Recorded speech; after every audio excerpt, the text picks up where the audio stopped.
A 1600-year-old mosaic was uncovered in Yavne, Israel, and archaeologists say it may have once graced a mansion in an affluent neighborhood. The Israel Antiquities Authority says the multicolored mosaic flooring, dated to the Byzantine era, was unearthed during excavations and is set to go on display soon. Let's see what we can learn from this discovery with Israeli tour guide Anat Harrel. Thank you so much, Anat, for joining me today. Hello, hello, hello.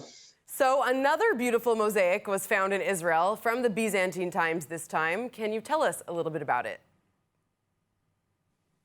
Well, apparently, in some excavations in Yavne, which is close to Tel Aviv in the central area, they discovered a large mosaic in a building, and they believe it's a residential structure. They didn't think much of it because it was very dull and didn't look like much.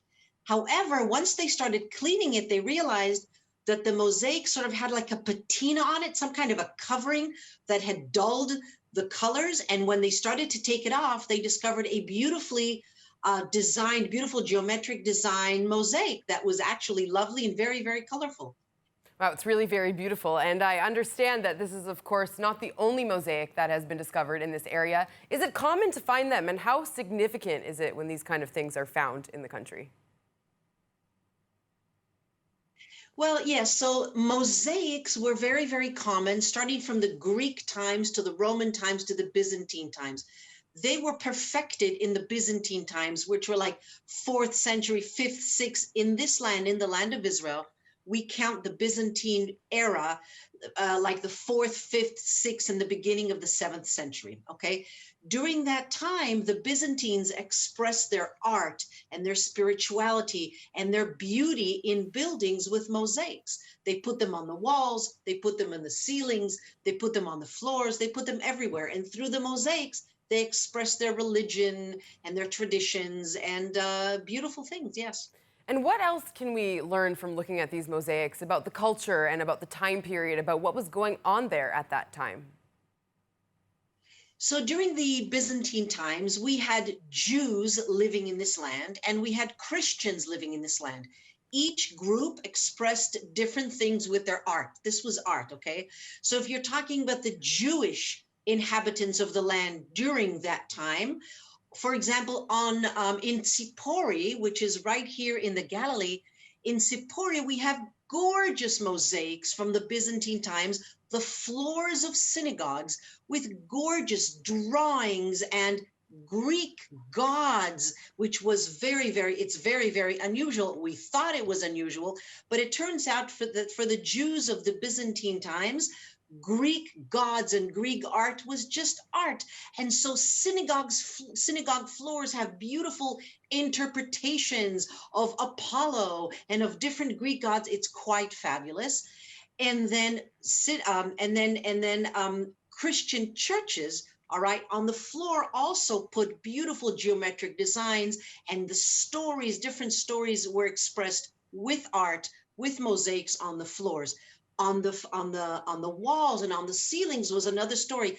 Because the floors of residences and churches and synagogues were stepped on, then they didn't put anything holy on the floor because it was stepped on. It was disrespectful. The walls and the ceilings, those we don't see anymore because they tumble down. What we usually find are the floors of churches and the floors of synagogues.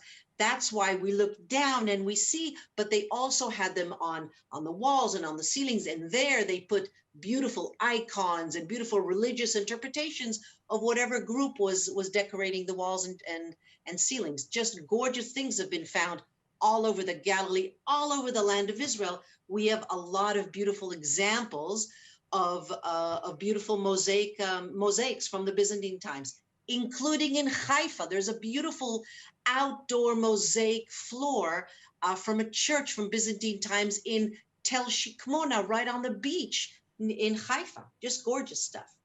I'm curious, Anat, what happens to these tiled mosaics after they're discovered? Are they put in museums? Are they put up for sale? Or are they just sort of left where they are for people to come see and appreciate them in the area in which they were built? You know, that first of all, that always depends on the budget.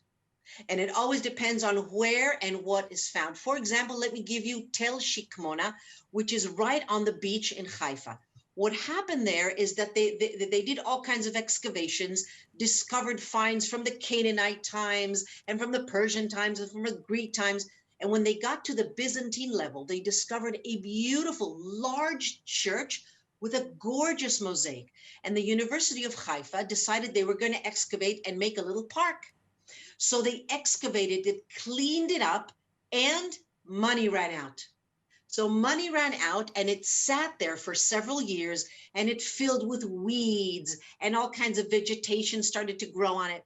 And now when you go to the beach in Haifa, you can go and look at this gorgeous mosaic floor that's covered with vegetation and weeds. And it's really too bad. It's always about the budget. Is there a budget to keep it, to maintain it or not?